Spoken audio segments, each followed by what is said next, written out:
Olá, este é um programa do DC de História da Neurologia da Academia Brasileira de Neurologia, onde entrevistamos os principais mestres, mentores da neurologia nacional. Hoje nós vamos entrevistar a doutora Elza Dias Tosta. Meu nome é Marco Correia Neto, da Universidade Federal de Santa Catarina, e eu estou acompanhado pela doutora Wajira Nasser, né, de Brasília. A doutora Wajira trabalhou durante muito tempo no Hospital de Base e atualmente trabalha também numa clínica no Hospital Santa Lúcia Sul. A doutora Elza Dias Tosta nasceu em Bocaina de Minas, em Minas Gerais, né? E em 1961 ela ingressou na Faculdade de Medicina da Universidade do Estado da Guanabara, atual Universidade do Estado do Rio de Janeiro.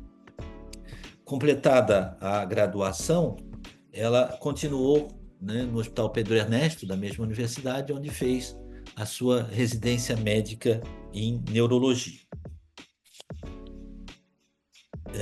Em 1972, né, ela saiu do Rio de Janeiro e foi para Brasília, onde começou a trabalhar, né, inicialmente no Hospital do Gama, depois no Hospital Universitário da UNB e, posteriormente, no Hospital de Base, né, de Brasília.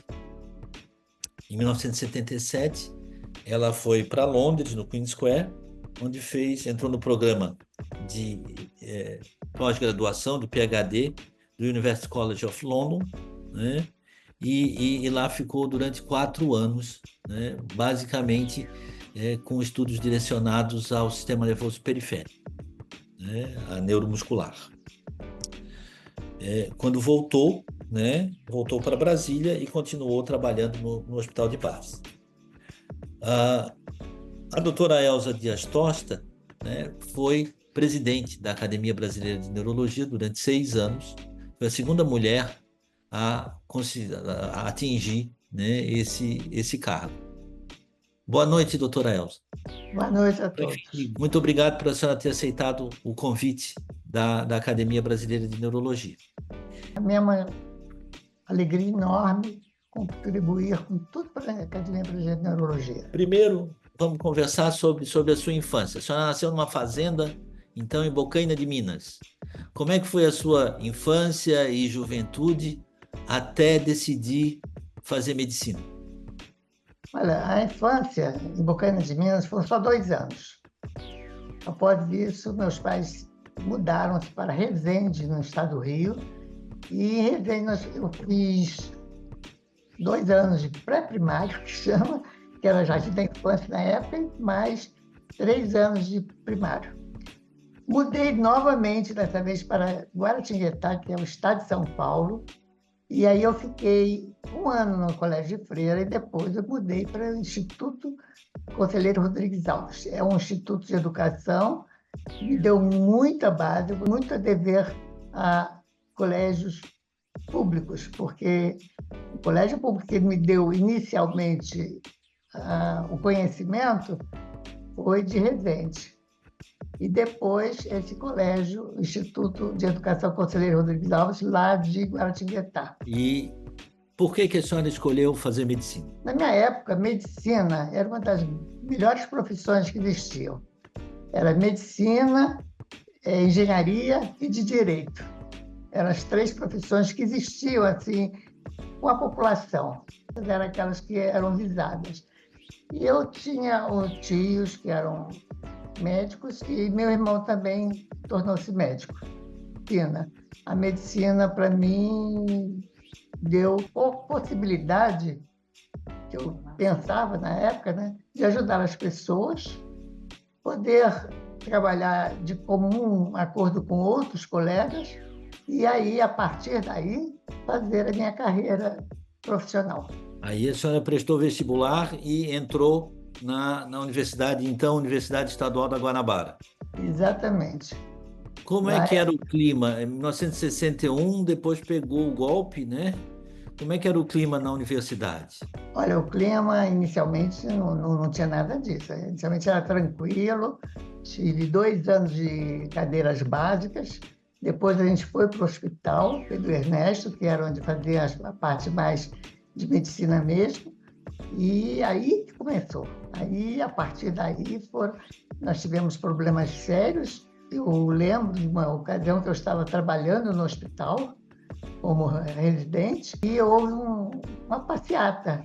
Não sei se você se lembra de uma passeata para protestar contra a morte de um estudante lá no Rio de Janeiro. E essa passeata me marcou muito, porque foi na frente do meu hospital. Eu vi tiros, tive colegas que tiveram que ser salvos dentro do hospital. Um morreu, outro ficou muito bem depois que passou tempos, né? E muitos outros colegas meus ficaram muito traumatizados. Inclusive, cada reunião que a gente fazia tinha sempre a possibilidade de ser invadida. E, às vezes, invadiam e botavam os alunos em fila, você sabe, naquela fila aqui para bater. Na residência, depois de 68, depois do AI-5. Depois de 78, 68, isso. isso aí aconteceu em 68. E na graduação? Graduação não tinha muito problema, não. Não. Graduação tinha só, ocasionalmente, era invadido o centro estudantil, né? Que todo lugar tem centro estudantil. Ocasionalmente, mas não era assim, tão violento como foi posteriormente. Inclusive, no dia da minha formatura, a gente estava no Teatro Municipal, todo mundo, todos os parentes, todo mundo comemorando. Foi um dia terrível, porque a pessoa que fez o discurso de formatura, ele teve que sair entre as pessoas, escondido, porque ele tinha gente esperando lá fora por ele. Ficou sumido anos e, felizmente, ele reapareceu. Aluno ou professor? O discurso era do aluno que O estava aluno representando a turma. E como é que era na graduação o ensino de neurologia na Universidade Estadual da Guanabara? Quem eram os professores? Quais Tinha eram? aqueles famosos catedráticos, né? E que davam aula em cima de uma mesa, de um estrado, e a gente ficava lá embaixo. Mas tinha dois professores que me chamavam a atenção, que foi o Gerson Canhedo Magalhães, que, inclusive, foi uma das pessoas que me abriu os olhos para a possibilidade de eu fazer estágio lá no Queen Square, e o outro era o Ângelo Jordão, que fazia reuniões conosco, e reuniões assim, discussão de casos, mas os demais eram meio ausentes. Doutora Elza, então a senhora fez a prova para residência no Pedro Ernesto e começou a fazer a residência no Pedro Ernesto. Quais eram os professores assim que lhe inspiraram mais enquanto residente? Tinha duas pessoas, né? O Ângelo Jordão e o outro que me chamou a atenção até para o Queen Square, que era o Gerson Magalhães. E como é que era a passagem de visita na época? Como é que era a semiologia neurológica? Passagem de visita, eu era a única residente da neurologia. Então, eu tinha uma enfermaria de 12 leitos, que eu tomava conta dos 12 leitos. E um desses dois passava comigo, principalmente o Gerson. Passava a visita comigo. Mas a outra enfermaria, que era de homens, não me permitiu entrar. Imagina. Não. Eu só fui possível fazer neurologia na enfermaria de mulheres. A senhora fez uma neurologia feminina só? Foi. Só aí nessa época, depois eu mudei, né? Sim. Mas existia esse tipo de preconceito na época? Não, A senhora acha que esse preconceito vinha da instituição, vinha do chefe de serviço ou vinha dos pacientes? Não, das pessoas. Dos pacientes? Não dos pacientes, do professor que tomava conta da enfermaria. Isso demorou muito tempo para ser revertido no Pedro Ernesto, a senhora sabe? Não, meus 2 anos que eu passei lá não foi revertido, não. Não foi revertido. Sempre na enfermaria de mulheres e eu ia também para o ambulatório, né?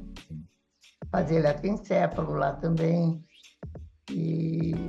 Mas na enfermaria de homem não passava, não. No ambulatório, a senhora poderia examinar homens também ou Não, não não, era não era proibido? problema de examinar, era problema do médico que não confiava na gente. Então, ele queria para ele a enfermaria inteira, entendeu? E isso é final dos anos 60. O Dr. Gerson ainda, recentemente eu ouvi no Congresso da Academia Americana de Neurologia em San Diego, Todos. ele continua, né, trabalhando o Dr. Gerson é da Academia Nacional de Medicina também, né? Alguma lembrança especial com relação ao Dr. Gerson? Uma lembrança, eu fico muito grata a ele porque ele me mostrou o caminho. Uhum, Entendeu? Ele mostrou que eu deveria sair posteriormente. Ele contava o aspecto que ele tinha trabalhado no Queen Square. Então, ele uhum. contava para gente, isso me entusiasmou. Quando eu fui sair do Brasil, eu lembrei. Doutor Ângelo Jordão. O Anjo Jordão, ele era mais clínico, entendeu? Ele tinha a clínica, ele trabalhava lá no Hospital dos Servidores do Estado também, e trabalhava lá no Pedro Ernesto. Aliás, mas quase todos trabalhavam em 2 hospitais. Mas ele era uma pessoa calma e gostava de ensinar à mesa, entendeu? Ele botava uma mesa, os alunos todos em volta e ele discutia os casos. Não ia muito na enfermaria, não. Do ponto de vista da neurologia, né? A senhora começou a fazer o curso de medicina, com a ideia de poder atender várias pessoas. E o que lhe direcionou para a neurologia? Foi quando eu passei na residência lá da neurologia. Hum. Quando eu vi os pacientes, inclusive, eu me lembro de ter reanimado uma senhora, eu estava sozinha, eu ficava sozinha na enfermaria. Teve uma parada de cardiorrespiratória e eu reanimei, e eu fiquei extremamente feliz de ter conseguido, entendeu?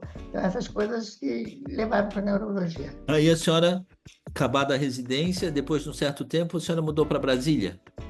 Eu fiz o concurso para o HSE também, o Servidor de Estado, e abriu um concurso assim que eu terminei a residência.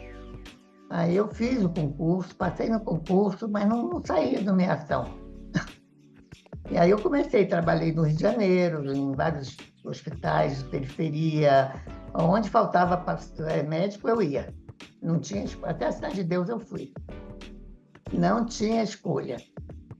Tinha um lugar lá para gente, a Elza estava lá, entendeu? Então, depois disso, eu achei que 2 anos assim já eu era lá no Pedro Ernesto, eu fui nomeada apenas instrutora, mas sem ganhar nada, sem coisa nenhuma. Só era, Voluntária. né, Voluntária. voluntária, sem fazer nenhum vínculo. Eu dava aulas lá, inclusive, mas Uhum. paciência, né? Aí eu achei que estava na hora de eu mudar. Aí eu tinha um consultório lá no Rio, que era um consultório meio de plano de saúde. Eu não gostei daquele esquema. Era para fazer 3 meses de consultório, com 2 meses eu saí. E aí eu tive essa oportunidade de vir para Brasília e vim para Brasília. E olha, para mim, eu agradeço muito Brasília, porque foi onde realmente eu pude ser reconhecida como pessoa e como profissional. Antes de Brasília, a senhora acha que todas essas dificuldades no Rio de Janeiro, em parte, eram porque a senhora era mulher? Sem dúvida, eu tive concursos que eu fiz até um concurso para o Hospital da Marinha, e eu tinha Aí eu fui lá me apresentar, né? O almirante simplesmente falou: olha, você tem um currículo maravilhoso. Queria muito que você trabalhasse comigo, mas eu não posso porque você é mulher. Então é isso. E em Brasília, isso não existia? Uma cidade mais nova, Não, ideias novas? não é. Brasília não teve esse problema de jeito nenhum. Eu fui muito bem recebida aqui em Brasília. Era o Paulo Melo que fazia a neurocirurgia e o Amaury Batista que fazia a neurologia. Eram os chefes, né? Fui muito bem recebido em Brasília e inicialmente eu fui parar num hospital bem longe da cidade, 40 quilômetros todo dia eu fazia, mas não tem problema, era isso que eu tinha que fazer inicialmente, né? Eu fui lá para o Gama, Hospital Geral do Gama, fazia neurologia no Hospital Geral do Gama, e um dia por semana fazia pronto-socorro para tudo. Como eu já tinha Uhum. experiência em pronto-socorro lá no Rio, não tinha problema, né? E depois eu tinha ajuda também, a Mauri ia uma vez por mês lá para me ajudar a discutir casos que ficaram meio balançando, né? Não tinha dúvidas ainda. Mas depois o Amauri ia lá, discutia comigo os casos que eu precisava. Eu mandava para o hospital de base para fazer exames, onde fazia geografia. Então, para mim, foi muito bom. E a neurologia de Brasília naquela época? Tinha a doutora Mauri, a senhora e Era muito mais eu, a gente? Mauri Batista, Fernando Guilhom, e posteriormente veio o Roberto Lou e tinha outras pessoas mais, né? Mas Na UNB. a neurocirurgia era junto com a neurologia. Hum. Então a gente passava visitas comuns, entendeu? Era Paulo Melo e tinha uma série de neurocirurgiões que trabalhavam com ele. Inclusive a doutora Agê eu conheci já na neurocirurgia, né? Então, eu sempre gostei de neurocirurgia. Só que eu passei uma noite inteira auxiliando o neurocirurgião, uma noite toda auxiliando o neurocirurgião, só segurando o sangue. Uhum. Eu falei, não dá para mim. Uhum. Aí eu desisti. Isso foi no pronto-socorro. Foi uma noite que me pediu para ajudar e fui ajudar, mas não gostei, não. Mas também o Uhum. neurocirurgião falou uma coisa para mim muito triste. Eu fui conversar com ele antes desse desgosto. Eu fui conversar com o neurocirurgião que eu queria fazer neurologia, talvez neurocirurgia. Ele falou assim, Elza, você acha que alguém vai dar a cabeça para uma mulher? Eu falei, não sei, quem sabe, né? Mas saía. Daí depois eu não foi por isso porque ele falou que eu desisti. Eu desisti porque eu não gostei. Esse tipo de registro é muito importante, doutora Elsa, porque hoje, né, a maioria dos lugares não é assim, né? E se isso não ficar registrado, né, as coisas, muitas lutas desaparecem no tempo, né? Depois de um tempo de Brasília, a senhora foi para o Queen Square em Londres, né? Como foi feita a seleção? Como que a senhora conseguiu o estágio? O que que a senhora lembra disso? O Square é um hospital grande que tem uma parte até hoje tem uma parte de ensino de clínica neurológica. Então, foi para isso que eu fui. Eu fui lá fazer eletroencefalograma e eletromiografia. Eram duas coisas que faltavam na época no hospital de base. Tinha aparelhagem, mas não tinha uma pessoa que fizesse. Aí eu fui, mas eu realmente fiz 6 meses das duas coisas, mas eu não gostei. Eu achei que não era exatamente o que eu queria.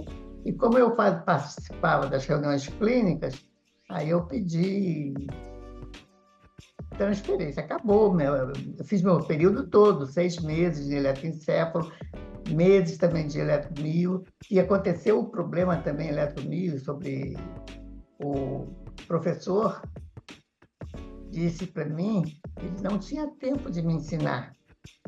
Ele tinha muitos patriotas, não posso falar isso não, muitos próximos, Ingleses? ingleses para ensinar. E eu não era inglesa, né? Aí eu tive que sair desse estágio e fui para um outro hospital para fazer o estágio. Uhum. Aí foi bom conhecer um outro hospital, e foi bom. Mas são coisas que marcam um pouquinho, né, gente? Esse período inicial vamos assim, de ensino de neurologia geral, tinham outros brasileiros lá ou a senhora estava Tinha. sozinha? Talvez você conheça o Paulo, lá de Curitiba. Paulo Bittencourt? É, Isso. o Paulo Mais estava alguém? rápido lá também. O Bacelar, Paulo Bittencourt, o Bacelar? Alguém mais? tinha mais um outro, que era amigo do Bacelar, bastante amigo do Bacelar. Ah, Bom, mas sim. o Paulo E, Bittencourt ficou mais tempo, porque ele fez PhD também. uhum. E aí a senhora optou por fazer PhD em mitocondriopatias? Bom, A senhora optou por fazer PhD e o seu estudou mitocôndria, doença mitocondrial? mitocondriopatias. Eu, eu fiz um. Inicialmente, eu falei que eu não queria fazer, não queria nenhum título. Eu não precisava de título. Sim. Mas aí eu falei, vou ficar 4 anos aqui e sair sem um título, não dá, né?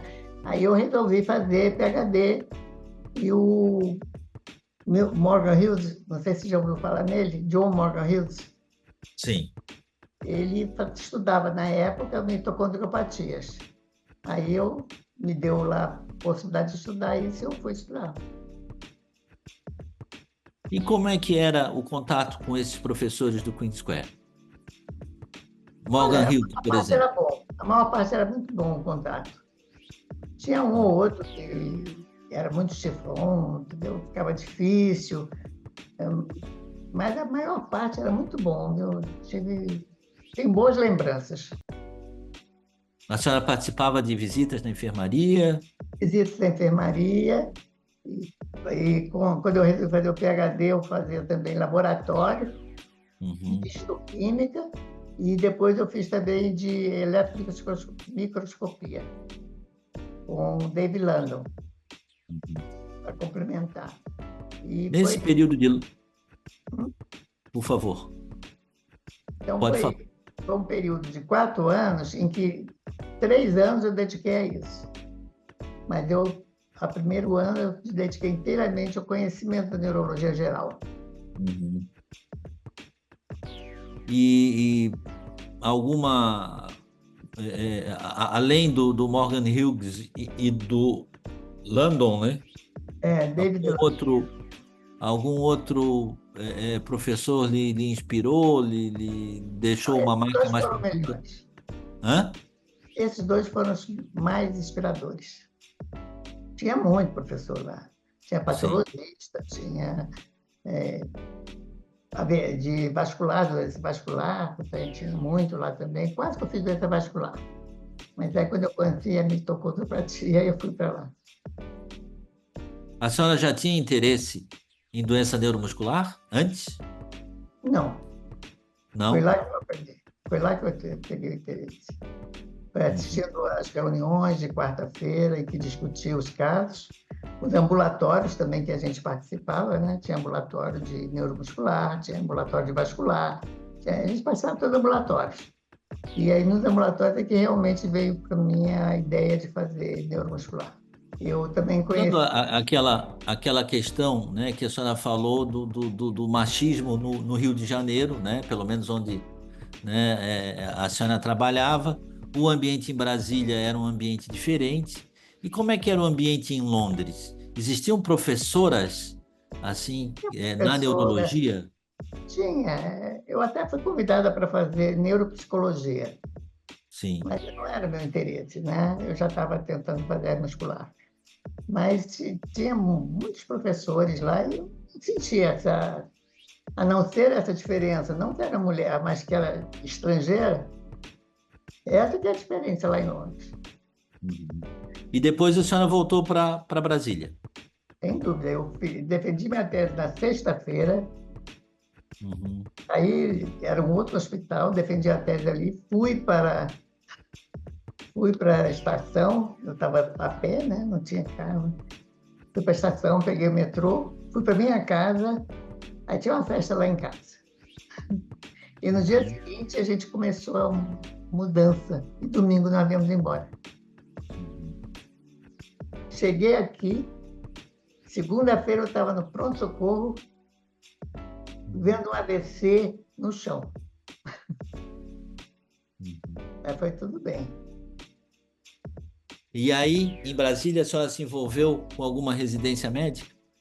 Sim, eu fiquei com Eu, inclusive, a residência da UAGIRRA, eu fazia parte do que se chama Preceptoria. preceptoria. Eu Uhum. fazia lá a preceptoria lá e fazia também no HUB, Uhum. HUB Universidade de Brasília, né? E eu fazia parte da preceptoria e gostava muito, por sinal, me dava muito retorno, entendeu? Uhum. E, e assim foi indo minha vida. Doutora Wajira, como é que foi a volta da doutora Elsa para Brasília, depois de um período de 4 anos em Londres? Como que isso repercutiu no meio local?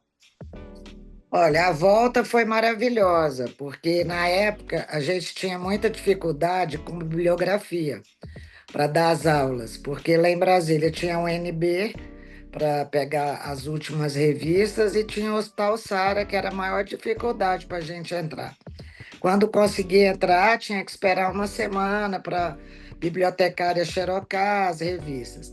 E a Elsa chegou cheia de livros, de revistas, cheia de novidades, então facilitou muito a vida. E ela estava com uma disposição muito grande em ensinar.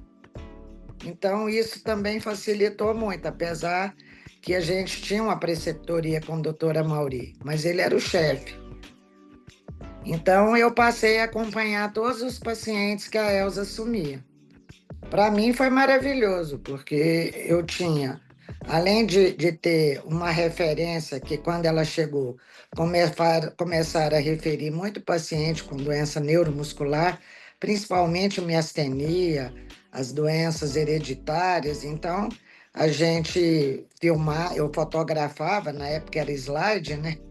Fotografava, examinava, fazia as histórias e documentava tudo. Então, para mim foi ótimo, porque eu aprendi muito, muito, muito. E isso também criou uma grande amizade entre eu e a Elsa. Tanto é que a gente passou a viajar junto para os congressos, a dividir o mesmo quarto, e eu saía, ela ficava estudando, porque ela sempre tinha que apresentar uma aula. Aí ela, não, quando eu apresentar minha aula, eu vou dar uma saída com vocês. Então, a convivência até hoje, a gente tem uma convivência maravilhosa. E eu queria fazer uma pergunta para a Elsa. Quais foram os ensinamentos ou a experiência que ela tirou da nossa convivência? Se isso valeu para ela, foi muito importante? Acho que sim, porque até hoje a gente tem uma convivência muito boa. Posso Claro. responder? Olha, eu acho o seguinte, a gente teve uma convivência excelente e o ensinamento que eu já tirei foi o seguinte, a gente tem que ouvir todo mundo. É preciso que se ouça aquele que está de acordo com você e aquele que discorda de você. Pensar naquele que discorda em casa, pensar de novo, raciocinar. E aquele que a gente achar melhor, a gente segue. Então, a vida da gente de preceptor era muito importante, porque a gente via opiniões divergentes e opiniões que concordavam com a gente. E isso me ajudou bastante. Eu acho que o Agir tem razão quando fala que a residência, em base, era muito boa. Ainda é, né? Depois de um certo tempo, a senhora resolveu se aprofundar novamente em neuromuscular e a senhora foi para Paris, no hospital no Bicêtre, com o professor Gerard Said. Sim. Quanto tempo a senhora ficou lá? Aí foi só 4 meses. Que Ah, era só um pós-doc, não era um doutorado, né? Eu fiquei 4 meses lá, também fui muito bem recebida pelo professor. uhum. Não é que todo mundo recebia bem, não, mas o professor recebeu muito bem. Eu fui muito bem recebida pelo professor e aproveitei bastante, porque todo dia tinha um novo paciente na enfermaria de doenças de nervos periféricos, que se examinava esse paciente, o professor passava, discutia, não, esse vai para a biópsia, esse não precisa ir para a biópsia, entendeu? E a gente acompanhava a biópsia e até a oportunidade de fazer a biópsia eu tive. Então foi eu acho que foi muito bom. Voltei com o conhecimento de biópsia de nervo periférico e acessar a biópsia de músculo que eu já tinha conhecimento anterior. Uhum. E a Observe, senhora conseguiu implantar isso em Brasília? olha, esse que é outro problema. Quando eu cheguei, eu tentei implantar inicialmente não do Queen Square, aliás, do Queen Square. Você tem que implantar a biópsia de músculo com histologia e microscopia eletrônica, era o que a gente tinha feito lá. Sim. Não consegui. Uhum. Barrada totalmente. Que quem sabia ver isso era patologista, não sei o quê, mas não é bem assim, né? A gente tinha um conhecimento clínico, neurológico e de biópsia. Mas aí eu nunca consegui isso. Aí eu fui para ver nervo periférico também. No base a gente não conseguiu, não, mas a gente conseguiu aos poucos, foi incrementando, e a gente trabalhava junto com o Sara. Uhum. Sara abriu para a gente, e a gente fazia a biópsia lá no base, encaminhava para o Sara, que é ao lado, não estragava a biópsia, entendeu? Então, acho que valeu a pena. Uhum. Não foi tão bom como eu esperava, né? Eu esperava poder ter meu laboratório, não tive. Uhum. Mas aí foi aí que, inclusive, eu comecei a pensar em fazer a parte clínica, como eu vi com o Nilson Davis, John Nilson Davis. Ele era especialista em miastenia graves. Então, a parte clínica, eu fiz, aumentou a minha capacidade fazendo miastenia graves, embora não tivesse feito a parte que eu realmente fiz lá na Inglaterra. Mas eu fiz lá a parte de miastenia, nós implantamos inclusive a primeira plasmaferese, acho que do Brasil foi feito lá. Então, a gente se lembra disso. Me lembro muito bem. A gente era um paciente que estava mal, então a gente fez a plasmaferese, o paciente saiu, né, de miastenia graves.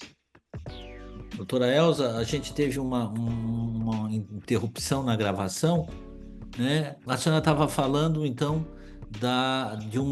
de um paciente, talvez o primeiro paciente no Brasil a fazer plasmaferese Plasmaferese para miastenia graves. para miastenia graves. E o que mais que a senhora ajudou na implantação do ponto de vista de doença neuromuscular em Brasília? Né? Quando Miastenia chegou graves imunoglobulina, quando chegou é, essas outras coisas. conseguimos imunoglobulina, só não conseguimos fazer dentro do base era a dosagem de anticorpo. Isso nós nunca conseguimos. Mas a gente fazia dosagem de anticorpo fora e fazia o tratamento no base. Basicamente era assim, entendeu? Então, o que eu aprendi com o Nilson Davis foi aplicado aqui. Uhum. Do ponto de vista de produção científica, né? Além do seu doutorado em mitocondriopatia, a senhora gostaria de salientar algum estudo, alguma coisa que a senhora fez que achou que foi mais importante? Olha, nós fizemos um estudo no base, inclusive, sobre a miastenia graves. Uhum. Foi um estudo internacional que foi feito em Brasília, foi feito em Curitiba e acho que Rio de Janeiro. Uhum. Além disso, foi feito na Europa, foi feito nos Estados Unidos, e a gente conseguiu provar que a timectomia na miastenia graves Mas, basicamente, os resultados do trabalho favoreciam uma timectomia. favorecia a timectomia. Precoce, doutora Elza? O ideal era fazer, não é muito precoce, você tem que fazer o diagnóstico. Fez o diagnóstico com anticorpo presente, e hoje se sabe que tem nível de anticorpo, né? Uhum. Aí fazia a timectomia e o paciente tinha melhoras. Tivemos vários casos de paciente que estava lá bastante tempo e entubado, não podia fazer nem durante a intubação, né? A gente esperava resolver esse problema para fazer, que era melhor. Paralelamente à sua carreira pessoal e o desenvolvimento da neuromuscular em Brasília, a senhora teve também uma participação importante na Academia Brasileira de Neurologia, né? Começou com a presidência do Congresso Brasileiro de Neurologia em Brasília e continuou com a presidência da Academia Brasileira de Neurologia. Como é que foi isso? Como é que foi a decisão de levar o Congresso para Brasília? Olha, levar o Congresso a Brasília foi uma decisão bem pensada, porque tinham me oferecido levar o Congresso a Brasília logo após o Congresso da Bahia. Mas aí foi para Santa Catarina, Foi para Florianópolis, né? veio. Porque eu realmente falei que na época não estava apropriado para isso. Aí nós nos aperfeiçoamos, nos congregamos. A OAG fez parte desde o início da diretoria do Congresso, o Wagner também. Aí a gente juntou todo mundo, Roberto Lou, Ana Lou, e passamos a trabalhar em cima disso. Aí conseguimos o Congresso. Levamos o Congresso e, pelo que eu lembro, foi um Congresso muito bem administrado, eu diria. Bem recebido, foi... Agora, só tive não. Eu me candidatei a presidente da academia e não ganhei. Mas isso acontece, né? Foi até bom para mim não ter ganho. Você ia juntar duas coisas ao mesmo tempo, né? Uhum. Aí eu ganhei depois. Uhum. Essa eleição para presidente da academia aconteceu durante o Congresso de Brasília? É, Foi. Né? essa eu perdi. Mas depois a senhora ganhou. Depois eu ganhei. Uhum. Aí eu acho que na época quem ganhou a eleição foi o Dr. Baqueschi, né? Não sei se foi o Baquete ou se foi... Ou se foi o de Porto Alegre. Acho que foi de Porto Alegre. O Baquete já era, né? Uhum. Em Santa Catarina, o Dr. Baqueschi já era. Já era. Provavelmente a eleição seria para depois, né? A academia são 4 anos e o Congresso é a cada 2 anos, né? Sim, sim. Mas depois a senhora se candidatou a presidente da academia. E quais eram assim, as suas ideias para a academia? O que a senhora conseguiu, né? As dificuldades sempre são grandes, mas o que a senhora conseguiu implantar na academia? Na academia, eu acho que eu queria implantar algumas coisas. Primeira ideia de que fazer aqueles cursos que a gente fazia, cursos em vários estados, tinha que ter não só o médico local e o médico especialista. Então, as duas coisas tinham que ser... Porque o médico local ele tem que ser visto e ouvido. Uhum. Ele tem mais dificuldade que o especialista, mas ele tem um valor imenso para aquele local. Então, fazia essas reuniões sempre procurando botar médicos locais e médicos especialistas, que já estavam nesse caminho, né? Quando a senhora fala médicos locais, neurologistas locais. Neurologistas, claro. Sim. Tá. Porque o curso é de neurologia, né? Sim. E, em geral, corria tudo bem e nunca teve grandes problemas. Além disso, o que eu queria chamar a atenção foi para a academia mesmo. Uhum. Quando nós chegamos na academia, nós perguntamos o que eu quero fazer aqui. Uhum. Aí o que eu queria fazer era dar oportunidade para todos os médicos brasileiros, todos que quisessem fazer neurologia. Dar oportunidade para eles, ter conhecimento, ir para o congresso, não aumentar exageradamente a possibilidade de ir para o congresso, devia ser parcial para aqueles que estão fazendo já alguma coisa, certo? O que eu pensei? Eu pensava em duas coisas. Primeiro, chamava Lógico, tinha que chamar, nos congressos, tem que chamar as, as pessoas Convidado? que já são os convidados externos, né? Sim. Mas eu sempre procurei chamar também convidado interno, Uhum. porque esse é que iria continuar o benefício do que o médico externo, médico, digamos, médico da Alemanha, por exemplo, ele vem aqui uma vez, dá a ideia que ele tem e a gente vai procurar fazer o mesmo que ele faz ou melhorar, Uhum. né? Então, eu achava que era importante, toda vez que eu botava um médico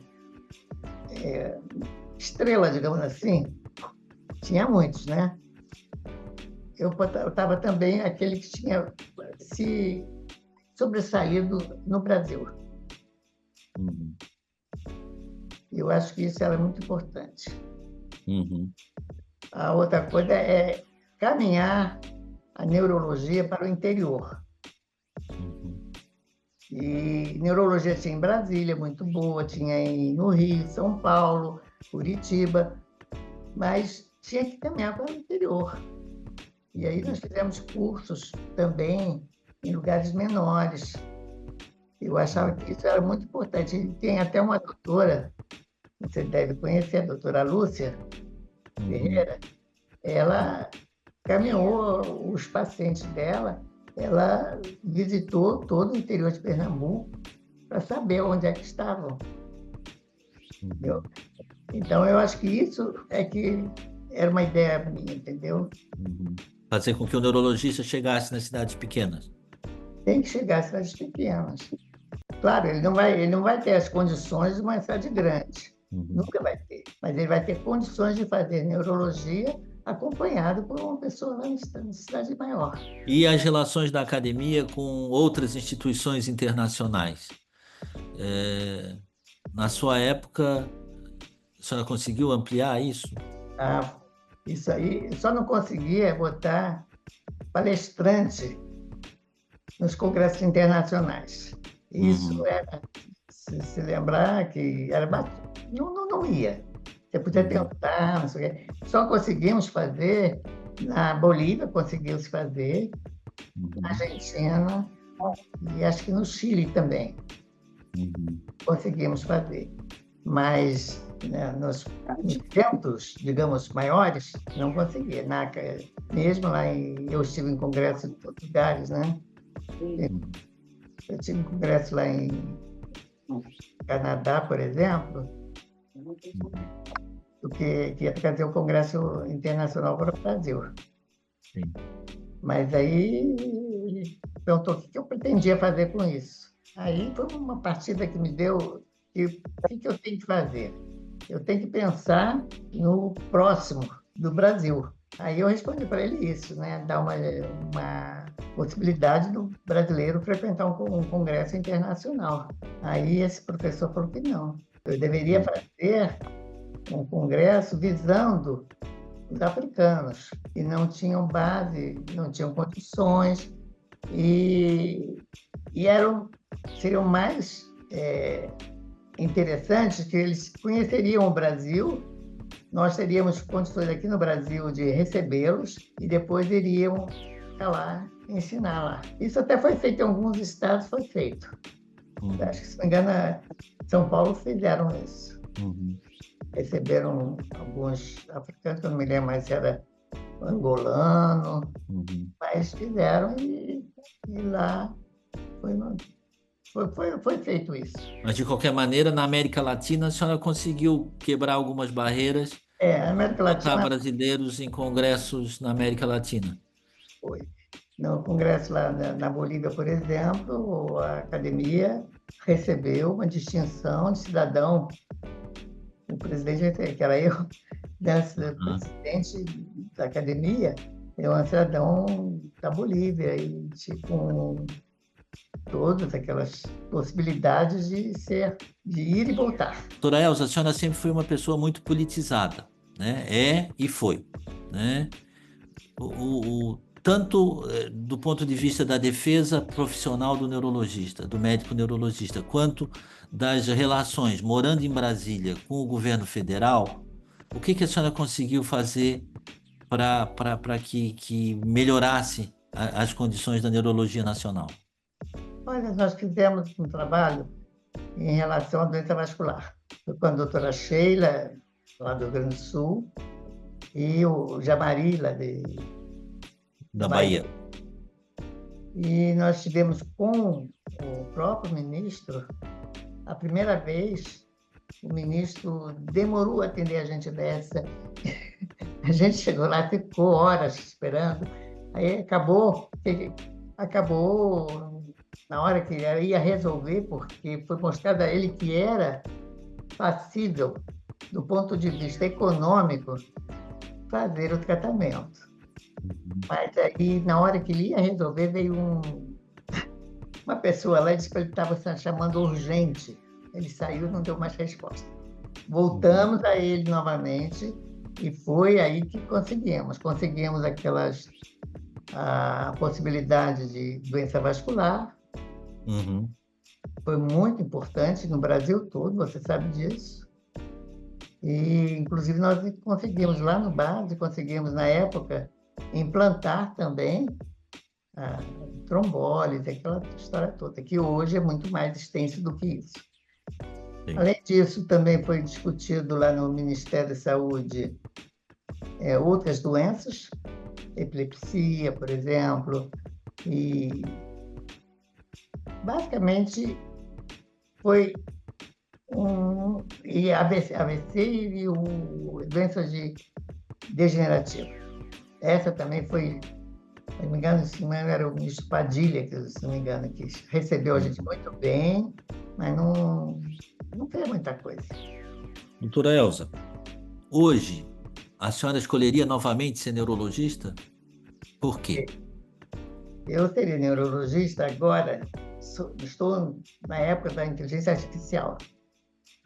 A IA hoje está botando todo mundo pensando em IA, vamos fazer IA, mas eu penso o seguinte, a IA é muito boa para fazer protocolos, para fazer estatística, desenhos, mas quem que vê mesmo o paciente é o neurologista.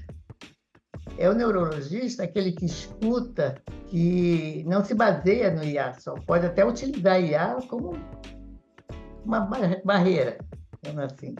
Mas quem trabalha, quem faz o diagnóstico correto é o neurologista, ouvindo o paciente. Por isso que eu acho que hoje a gente deveria continuar a ver como o Krenak falou.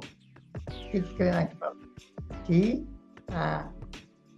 hoje a IA é o futuro, mas nós temos que voltar ao passado. A senhora, enquanto neurologista, foi assim um sucesso, tanto do ponto de vista de desenvolvimento de carreira, atividade em Brasília e atividade junto à Academia Brasileira de Neurologia. Apesar, né, de no início a senhora ter enfrentado problemas, né, por ser mulher. Quais problemas a neurologista mulher ainda tem hoje? O que a senhora sente ainda com relação a isso? Né? Eu acho que não vejo agora mais problemas assim, não. Certo? Já houve, claro. Mas se você olhar a sala do Conselho Deliberativo, basicamente só tem homem.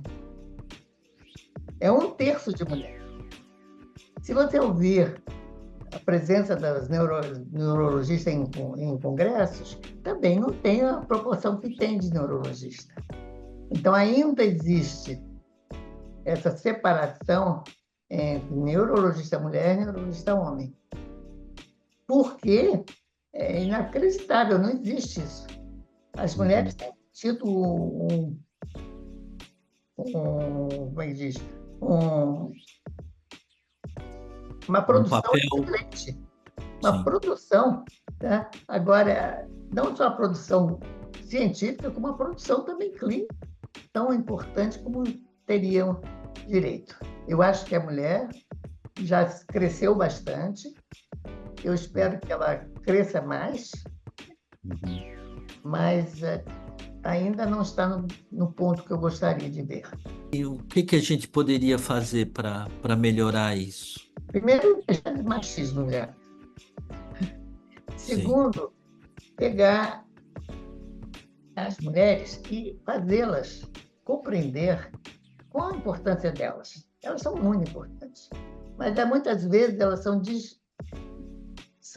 desviadas por conta do trabalho doméstico, por conta de cuidar de filhos, de levar filho para a escola e não sei o quê. E o homem não, o homem se livra disso. Eu acho que se dividisse melhor essa característica que atribui à mulher, que tem que fazer, a mulher como é que chama? É a rainha do lar. Se dividisse isso melhor, seria mais confidencial. Mas eu acho que temos mulheres hoje, cientistas famosas, temos mulheres que são chefes de serviço, que dão conta perfeitamente dos trabalhos que lhes são atribuídos e que têm que ser estimuladas a serem isso. Doutora Wajira, a senhora gostaria de fazer alguma outra pergunta para a doutora Elza ou contribuir com essa questão? Não, eu queria acrescentar o seguinte: depois que eu terminei a residência, eu fiz um concurso e entrei para o hospital de base. Então, eu e a Elza trabalhamos 30 anos juntas. A gente cuidava da enfermaria, nós éramos preceptoras, a Elza chegou a ser chefe da neurologia e a gente recebeu muita, como se diz, os residentes gostavam demais do nosso trabalho. E era um trabalho assim de cooperação, a gente sempre discutia, então a gente sempre estava aprendendo uma com a outra e eu aprendia mais com ela, claro, que ela tinha uma experiência maior que a minha em determinadas áreas, eu em outras, mas eu só queria ressaltar isso, que nós, depois da residência, a nossa convivência continuou e com uma cooperação muito grande entre a gente. Está vendo que a doutora Wajira é a melhor neuroanatomista que eu conheci. Ela sabia tudo, todos os pontos cerebrais que davam aspectos topográficos, era com ela. Então, isso é muito bom, você tem um grupo que um faz uma coisa melhor, o outro faz outra coisa melhor, e junto é maravilhoso. Doutora Elza, a gente está quase chegando no fim da entrevista. Além da medicina, além da neurologia, além dos filhos, quais são os seus outros interesses? Olha, ultimamente, escritores brasileiros, na época do ginásio, que eram obrigados, e os que não eram obrigados, li até Camões, mas agora eu estou lendo brasileiros atuais, ligados ao movimento indigenista, ligados ao movimento de Afrodescendentes? Afrodescendentes. Eu estou lendo bastante sobre isso. E agora, eu gostei imensamente também, tem um livro que eu sempre li, gostei demais, eu recomendo, é do Thomas Mann, A Montanha Mágica. É uma coisa maravilhosa, não sei se você deve ter lido, mas eu recomendo aos colegas que tem alguma coisa de medicina, de filosofia, de geologia. É muito interessante esse livro. A Montanha Mágica do Thomas Mann. Além da literatura, algum outro interesse especial? Eu tenho também, tem vários interesses. Viagens, eu adoro viajar. Tá? Viagens. Pintura, eu fiz um quadro. É um quadro só. Mas, basicamente é isso. E eu estou mais mesmo na literatura. Sabe? Como última pergunta,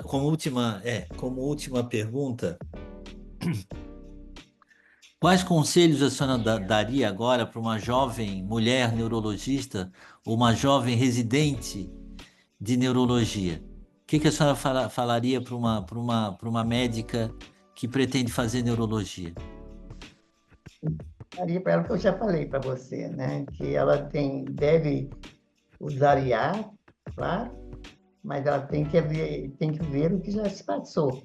O que se passou, e que era muito usado, e que está sendo esquecido, era a anamnese, a escuta do paciente. Em neurologia, se você não escuta o paciente, você pode fazer quantos protocolos você quiser que não vai dar certo. Eu tenho experiências gravíssimas dos protocolos. Então, eu acho que tem que ouvir, tem que escutar e tem que utilizar essa arma que é de graça. Você pode usar quantos quiser. Eu falaria para ela, você vai fazer a medicina moderna, a medicina do futuro, mas não esqueça do que já se passou e foi utilizado muito bem. Você pega pessoas que já passaram, né? E que não tinham nada dessa possibilidade que nós temos hoje e que fizeram belos livros, escreveram livros inteiros sobre o paciente, dando diagnóstico diferencial. Eu daria essa consulta. E, claro, dinheiro é importante, eu não estou dizendo que dinheiro não seja importante, mas você não pode pensar em dinheiro só. Em neurologia não dá para pensar em dinheiro. O paciente tem que ser o primeiro. Doutora Wagira, gostaria de fazer algum comentário?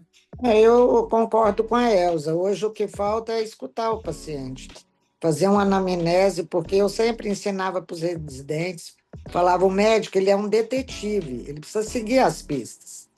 Porque, e medicina, eu falava, não sei se estou certo, metade bom senso e a outra metade conhecimento. Porque tinha umas condutas assim que às vezes a gente assustava.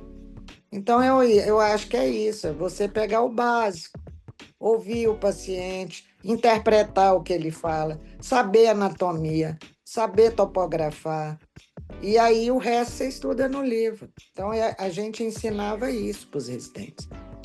Porque se você souber anatomia, souber examinar, interpretar o que você vê, o resto fica mais fácil. Entendeu? Acho que isso hoje está faltando um pouco. E é isso.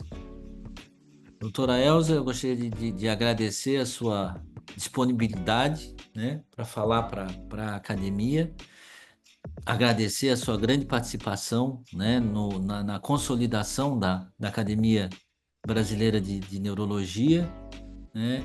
Essa gravação acabou tendo um ou outro artefato, né?